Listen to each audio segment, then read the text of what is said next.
Hello and welcome to How to Login. In this video, I'm gonna be teaching you how you can change the autoplay settings in Kick Messenger. So let's go ahead and start the video without wasting any more time.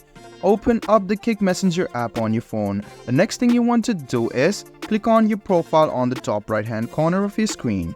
The next thing is to scroll a little bit down and find chat settings.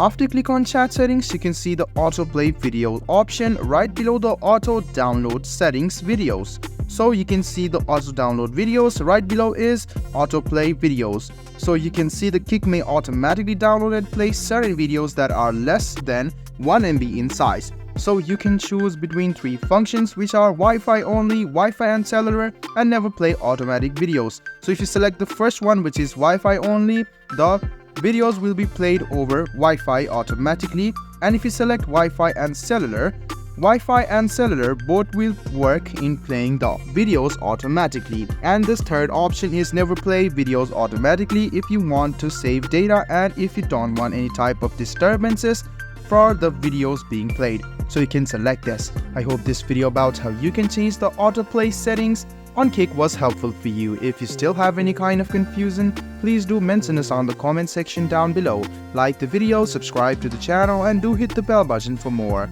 Hope to see you in the next video as well. Until then, goodbye, take care, and make sure you enjoy.